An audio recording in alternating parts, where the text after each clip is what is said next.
ಶ್ರೀ ಗಣಪತಿ ಶಾರದಾ ಗುರುಭ್ಯೋ ನಮಃ. ವಸುದೇವ ಸುತಂ ದೇವಂ ಕಂಸಚಾಣೂರಮರ್ದನಂ ದೇವಕಿ ಪರಮಾನಂದಂ ಕೃಷ್ಣಂ ವಂದೇ ಜಗದ್ಗುರುಂ. ಶ್ರೋತೃಗಳಿಗೆ ಶ್ರೀಮದ್ ಭಾಗವತದ ಪ್ರಥಮ ಸ್ಕಂದದಲ್ಲಿ ವ್ಯಾಸ ನಾರದರ ಸಂವಾದ, ನಾರದರ ಪೂರ್ವಜನ್ಮ ವೃತ್ತಾಂತವೆಂಬ 5ನೆಯ ಅಧ್ಯಾಯಕ್ಕೆ ಸ್ವಾಗತ. ಅಥತಂ ಸುಖಮಾಸೀನ ಉಪಾಸೀನಂ ಬೃಹಚ್ರವಾಹ ದೇವರ್ಷಿ ಪ್ರಾಹ ವಿಪ್ರಶ್ರೀ ದೇವಶ್ರೀ ಪ್ರಾಹ ವಿಪ್ರಶ್ರೀ ವೀಣಾಪಾಣಿ ಸ್ವಯಂ ನಿವ. ಸೂತ ಪುರಾಣಿಕರು ಹೇಳುತ್ತಾರೆ, ಅನಂತರ ಮಹಾಯಶಸ್ವಿಗಳಾದ ವೀಣಾಪಾಣಿಗಳಾದ ದೇವರ್ಷಿ ನಾರದರು ನಸುನಗುತ್ತಾ ಸುಖಾಸೀನರಾಗಿ ತಮ್ಮ ಬಳಿಯಲ್ಲೇ ಕುಳಿತುಕೊಂಡ ಬ್ರಹ್ಮರ್ಷಿ ವೇದವ್ಯಾಸರನ್ನು ಹೀಗೆ ಕೇಳಿದರು. ಎಲೈ ಮಹಾಭಾಗರೇ, ಪರಾಶರ ಪುತ್ರರೇ, ನಿಮ್ಮ ಶರೀರ ಮತ್ತು ಮನಸ್ಸುಗಳು ತಮ್ಮ ಕರ್ಮಗಳಿಂದ ಸಂತುಷ್ಟವಾಗಿವೆಯಷ್ಟೇ. ಏಕೆಂದರೆ ನೀವು ಎಲ್ಲ ಪುರುಷಾರ್ಥಗಳಿಂದಲೂ ಪರಿಪೂರ್ಣವಾಗಿರುವ ಪರಮಾದ್ಭುತವಾದ ಮಹಾಭಾರತವನ್ನು ರಚಿಸಿ ಮುಗಿಸಿದ್ದೀರಿ. ಇದರಿಂದ ನಿಮ್ಮ ಆಕಾಂಕ್ಷೆಯು ಪೂರ್ಣವಾಗಿ ಕೈಗೂಡಿರಬೇಕು.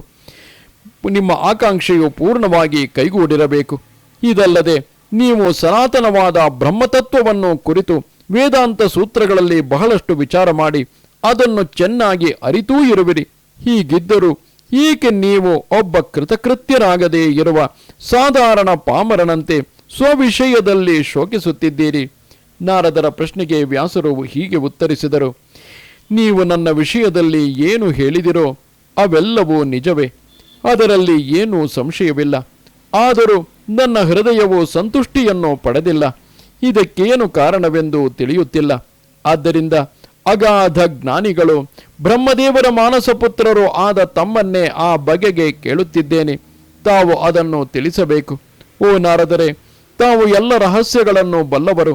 ಏಕೆಂದರೆ ಪರಾವರ ತತ್ವಗಳ ಸ್ವಾಮಿಯಾಗಿ ಸಂಸಾರದ ಸೃಷ್ಟಿ ಸ್ಥಿತಿ ಲಯಗಳನ್ನು ಅದರ ಗುಣಗಳಿಗೆ ಅಂಟಿಕೊಳ್ಳದೆಯೇ ತನ್ನ ಸಂಕಲ್ಪ ಮಾತ್ರದಿಂದಲೇ ಮಾಡುತ್ತಿರುವ ಪುರಾಣ ಪುರುಷನನ್ನು ತಾವು ಉಪಾಸನೆ ಮಾಡಿದ್ದೀರಿ. ಇದಲ್ಲದೆ ಸೂರ್ಯನಂತೆ ಸಂಚರಿಸುತ್ತಿರುವವರು ಮತ್ತು ಯೋಗ ಬಲದಿಂದ ಪ್ರಾಣವಾಯುವಿನಂತೆ ಎಲ್ಲರ ಒಳಗಡೆಯೂ ಎದ್ದು ಎಲ್ಲವನ್ನೂ ನೋಡುತ್ತಿರುವವರು ತಾವು. ಧಾರ್ಮಿಕವಾದ ವ್ರತ ನಿಯಮ ನಿಷ್ಠೆಗಳಿಂದ ಪರಬ್ರಹ್ಮ ಮತ್ತು ಶಬ್ದಬ್ರಹ್ಮಗಳೆರಡರಲ್ಲೂ ನಿಷ್ಣಾತರಾಗಿರುವ ತಾವು ನನಗೂ ಏಕೆ ಈ ಕಳವಳ ಕೊರತೆ ಉಂಟಾಗಿದೆ? ದಯವಿಟ್ಟು ತಿಳಿಸಿರಿ. ನಾರದರು ವ್ಯಾಸರಿಗೆ ಉತ್ತರಿಸಿದರು. ಮಹರ್ಷಿಗಳೇ, ನೀವು ಬಹುಮಟ್ಟಿಗೆ ಶ್ರೀ ಭಗವಂತನ ಪರಿಶುದ್ಧವಾದ ಕೀರ್ತಿಯನ್ನು ವರ್ಣಿಸಿಲ್ಲವೆಂದೇ ತೋರುತ್ತದೆ. ಭಗವಂತನು ಸಂತೋಷ ಪಡುವುದು ಆ ಕೀರ್ತಿಯ ವರ್ಣನೆಯಿಂದಲೇ. ಅದನ್ನು ಬಿಟ್ಟು ಬೇರೆ ಯಾವ ದರ್ಶನದಿಂದಲೂ ಅವನಿಗೆ ಸಂತೋಷವಾಗುವುದಿಲ್ಲ. ಅವನಿಗೆ ಯಾವುದರಿಂದ ಸಂತೋಷ ಉಂಟಾಗುವುದಿಲ್ಲವೋ ಆ ದರ್ಶನವೆಲ್ಲ ಶೂನ್ಯವೆಂದೇ ನನ್ನ ಭಾವನೆ. ಓ ಮುನಿವರ್ಯರೇ, ನೀವು ಧರ್ಮವೇ ಮುಂತಾದ ಪುರುಷಾರ್ಥಗಳನ್ನು ಎಷ್ಟು ವಿಸ್ತಾರವಾಗಿ ವರ್ಣಿಸಿರುವಿರೋ ಅಷ್ಟು ವಿಸ್ತಾರವಾಗಿ ವಾಸುದೇವನ ಮಹಿಮೆಯನ್ನು ವರ್ಣಿಸಿಲ್ಲವಷ್ಟೇ. ನಯದ್ವಚಿತ್ರ ಪದಂ ಹರೇರ್ಯಶೋ ಜಗತ್ಪ್ರವಿತ್ರಂ ಪ್ರಗೃಣೀತ ಕರ್ಹಿಚಿತ್ ಯದ್ವಾಯಸಂ ತೀರ್ಥಮುಷಂತಿ ಮನಸ ನಯತ್ರ ಹಂಸ ನಿರಮಂತ್ಯು ಶಿಕ್ಷಯಾಃ ತದ್ವಾಗ್ನಿಸರ್ಗೋ ಜನತಾಘ ವಿಪ್ಲವೋ ಯಸ್ಮಿನ್ ಪ್ರತಿಶ್ಲೋಕಮಬದ್ಧವತ್ಯಪಿ ನಾಮಾನ್ಯನಂತಸ್ಯ ಯಶೋಂಗಿತಾನಿ ಯತ್ ಶೃಣ್ವಂತಿ ಗಾಯಂತಿ ಗೃಣಂತಿ ಸಾಧವಃ. ಒಂದು ಸಾಹಿತ್ಯವು ಪದ ಮತ್ತು ಅಕ್ಷರಗಳ ವಿಚಿತ್ರವಾದ ವಿನ್ಯಾಸ, ರಸ, ಅಲಂಕಾರ ಇತ್ಯಾದಿಗಳಿಂದ ಕೂಡಿ ಅತ್ಯಂತ ಆಕರ್ಷಕವಾಗಿರಬಹುದು. ಆದರೆ ಜಗತ್ತನ್ನೇ ಪಾವನಗೊಳಿಸುವ ಪರಮಾತ್ಮನ ಕೀರ್ತಿಯನ್ನು ಎಲ್ಲಿಯೂ ಕೊಂಡಾಡದೇ ಇದ್ದರೆ ಅದು ಅಪವಿತ್ರವೇ. ಯಾವ ಜಲಾಶಯದಲ್ಲಿ ಮಾನಸ ಸರೋವರದ ಹಂಸಗಳು ವಿಹರಿಸುವುದಿಲ್ಲವೋ ಅದನ್ನು ಕಾಕತೀರ್ಥವೆಂದು ಭಾವಿಸುತ್ತಾರಲ್ಲವೇ? ಭಾವುಕರಾದ ಪರಮಹಂಸರು ರಮಿಸದೇ ಇರುವ ಸಾಹಿತ್ಯವು ಅದಕ್ಕೆ ಸಮವೆನಿಸುವುದು. ಅದಕ್ಕೆ ಪ್ರತಿಯಾಗಿ ಯಾವುದಾದರೂ ಒಂದು ವಾಕ್ಯ ರಚನೆಯಲ್ಲಿ ಲೋಕದೃಷ್ಟಿಯಿಂದ ಪ್ರತಿಯೊಂದು ಶ್ಲೋಕದಲ್ಲಿಯೂ ಅಬದ್ಧವೇ ಇದ್ದರೂ ಅದರಲ್ಲಿ ಅಚ್ಯುತನ ಕೀರ್ತಿಯನ್ನು ಗುರುತಿಸುವ ಹೆಸರುಗಳು ಇದ್ದರೆ, ಸಾಧುಗಳು ಕೇಳುವ, ಹಾಡುವ, ಹೇಳುವ ಹೆಸರುಗಳು ಇದ್ದರೆ ಅವು ಜನರ ಸರ್ವ ಪಾಪಗಳನ್ನು ತೊಳೆದು ಹಾಕುತ್ತವೆ, ಅತಿ ಪವಿತ್ರವೆನಿಸುತ್ತವೆ. ನೈಷ್ಕರ್ಮ್ಯಮಪ್ಯಚ್ಯುತ ಭಾವವರ್ಜಿತಂ ನ ಶೋಭತೆ ಜ್ಞಾನಮಲಂ ನಿರಂಜನಂ ಕುತಃ ಪುನಃ ಕುತಃ ಪುನಃ ಶಶ್ವದ ಭದ್ರಮೀಶ್ವರೇ ನಚಾರ್ಪಿತಂ ಕರ್ಮ ಯದಪ್ಯ ಕಾರಣಂ. ಅಚ್ಯುತನಲ್ಲಿ ಭಕ್ತಿಭಾವರಹಿತವಾಗಿದ್ದರೆ ಅಂತಹ ಸಕಲ ಕರ್ಮ ಮೋಚಕವಾದ ಮೋಕ್ಷಪ್ರದವೇ ಆದ ನಿರ್ಮಲವಾದ ಜ್ಞಾನವೂ ಸಹ ಶೋಭಿಸುವುದಿಲ್ಲ. ಹೀಗಿರುವಾಗ ಸಾಧನ ಸ್ಥಿತಿ ಸಿದ್ಧಿಸ್ಥಿತಿ ಎರಡರಲ್ಲಿ ಸದಾ ಅಮಂಗಲ ರೂಪವಾಗಿರುವ ಕಾಮ್ಯ ಕರ್ಮ ಮತ್ತು ಭಗವಂತನಿಗೆ ಅರ್ಪಣೆ ಮಾಡಲ್ಪಡದೇ ಇರುವ ನಿಷ್ಕಾಮ ಕರ್ಮಗಳಾದರೂ ಹೇಗೆ ಶೋಭಿಸಿಯಾವು? ಓ ಮಹಾಭಾಗರೇ, ತಾವು ಅಮೋಘವಾದ ದೃಷ್ಟಿಯುಳ್ಳವರು, ಪವಿತ್ರವಾದ ಕೀರ್ತಿಯನ್ನು ಗಳಿಸಿದವರು, ಸತ್ಯಪರಾಯಣರು, ದೃಢವಾದ ವ್ರತವುಳ್ಳವರು. ಆದುದರಿಂದ ಸಮಸ್ತ ಜೀವಿಗಳನ್ನು ಬಂಧನದಲ್ಲಿ ಬಿಡಿಸುವುದಕ್ಕಾಗಿ ಆ ಭಗವಂತನ ಲೀಲೆಗಳನ್ನು ಸಮಾಧಿಯಲ್ಲಿ ಅನುಸಂಧಾನ ಮಾಡಿರಿ. ಭಗವಂತನನ್ನು ವರ್ಣಿಸದೆ ಬೇರೆ ಯಾವುದನ್ನು ವರ್ಣಿಸಲು ಬಯಸುವವನು ತನ್ನ ಆ ಇಚ್ಛೆಯಿಂದ ನಿರ್ಮಿತವಾದ ನಾನಾ ನಾಮ ರೂಪಗಳ ಸುಳಿಗೆ ಸಿಕ್ಕಿ ಹಾಕಿಕೊಳ್ಳುತ್ತಾನೆ. ಅವನ ಬುದ್ಧಿಯು ಭೇದ ಭಾವದಿಂದ ಭರಿತವಾಗುವುದು. ಅದು ದುಸ್ಥಿತಿಗೆ ಒಳಗಾಗಿ ಬಿರುಗಾಳಿಗೆ ಸಿಕ್ಕಿದ ಹಡಗಿನಂತೆ ಎಂದೂ ಎಲ್ಲಿಯೂ ನೆಲೆಯನ್ನು ಪಡೆಯದೆ ಹೋಗುವುದು. ಸಂಸಾರಿಗಳಾದ ಜನರು ಸ್ವಾಭಾವಿಕವಾಗಿಯೇ ವಿಷಯಗಳಲ್ಲಿ ಆಸಕ್ತರಾಗಿರುತ್ತಾರೆ.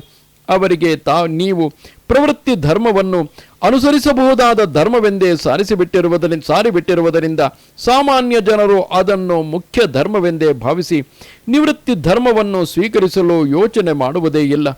ಜನರಿಗೆ ಧರ್ಮದಲ್ಲಿ ಶ್ರದ್ಧೆಯನ್ನು ಉಂಟು ಮಾಡುವುದಕ್ಕಾಗಿ ನೀವು ಧರ್ಮವನ್ನು ಅರ್ಥ ಕಾಮಗಳಿಗೆ ಸಾಧನವೆಂದು ಹೇಳಿರುವಿರಿ. ಸಾಧು ಜನರಿಗೆ ಹೇವರಿಕೆಯನ್ನುಂಟು ಮಾಡುವ ರೀತಿಯಲ್ಲಿ ಇಂತಹ ಕೆಲಸವನ್ನು ಮಾಡಿದ್ದೀರಿ.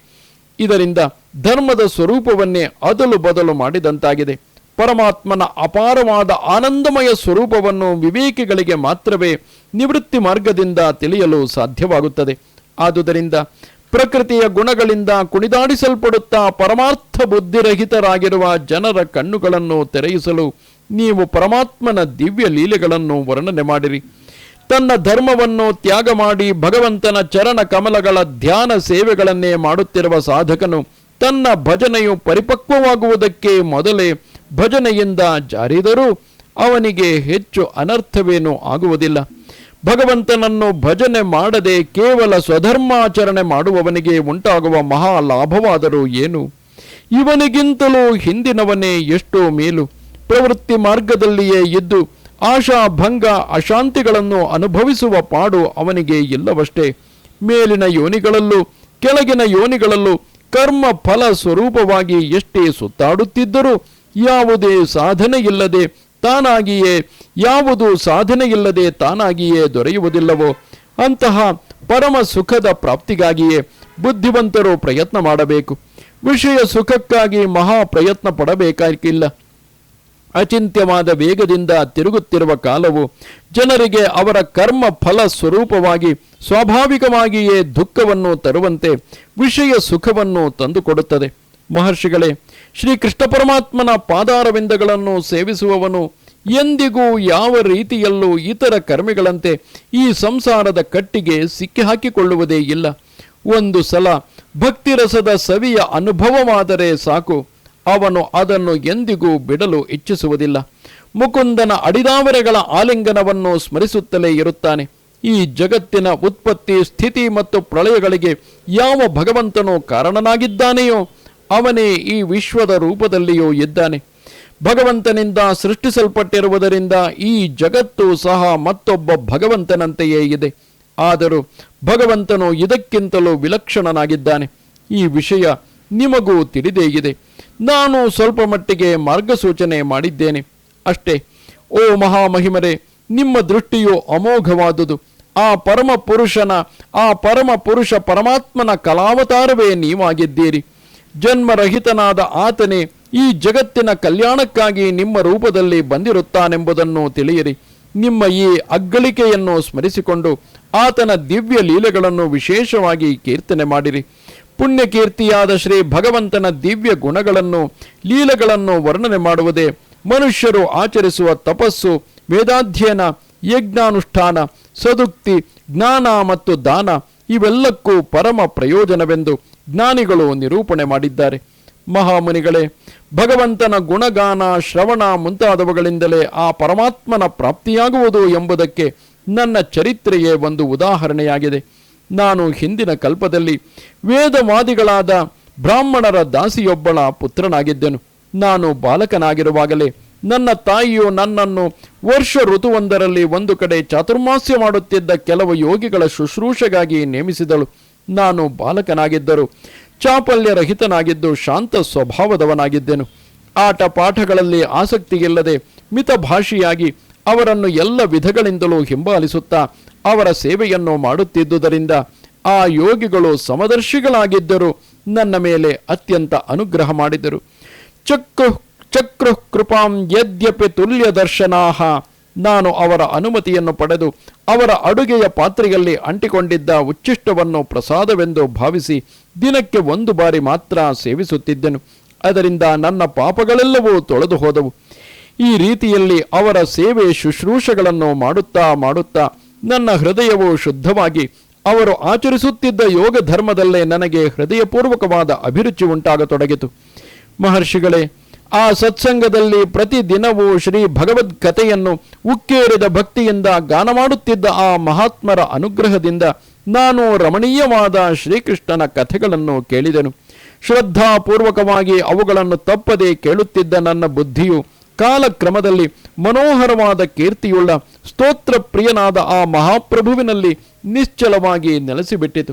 ಹಾಗೆ ನೆಲೆಸಿದಾಗ ನನಗೆ ಈ ಸದಸದಾತ್ಮಕವಾದ ಜಗತ್ತೆಲ್ಲವೂ ಪರಬ್ರಹ್ಮ ಸ್ವರೂಪವಾದ ನನ್ನ ಆತ್ಮದಲ್ಲೇ ಮಾಯೆಯಿಂದ ರಚಿತವಾಗಿರುವುದು ಕಾಣತೊಡಗಿತು. ಹೀಗೆ ಮಹಾತ್ಮರಾದ ಆ ಮಹರ್ಷಿಗಳು ಶರದೃತುವಿನ 2 ತಿಂಗಳು ಮತ್ತು ವರ್ಷ ಋತುವಿನ 2 ತಿಂಗಳು ಒಟ್ಟು 4 ತಿಂಗಳ ಅವಧಿಯಲ್ಲಿ ಪ್ರತಿದಿನವೂ 3 ಸಂಧ್ಯಾ ಸಮಯಗಳಲ್ಲೂ ಮಾಡುತ್ತಿದ್ದ ಭಗವಂತನ ಪವಿತ್ರವಾದ ಕೀರ್ತಿಯ ಗಾನವನ್ನು ಅತ್ಯಂತ ಪ್ರೇಮದಿಂದ ಕೇಳುತ್ತಿದ್ದ ನನ್ನ ಚಿತ್ತದಲ್ಲಿ ರಜೋಗುಣ ತಮೋಗುಣಗಳನ್ನು ನಾಶ ಮಾಡುವ ಭಕ್ತಿಯು ಉದಯಿಸಿತು. ನಾನು ಆ ಯೋಗಿಗಳಲ್ಲಿ ಅತ್ಯಂತ ಅನುರಕ್ತನಾಗಿದ್ದೆನು, ವಿನಯಶಾಲಿಯಾಗಿದ್ದೆನು. ಅವರ ಸೇವೆಯಿಂದ ನನ್ನ ಪಾಪಗಳೆಲ್ಲವೂ ನಾಶ ಹೊಂದಿದವು.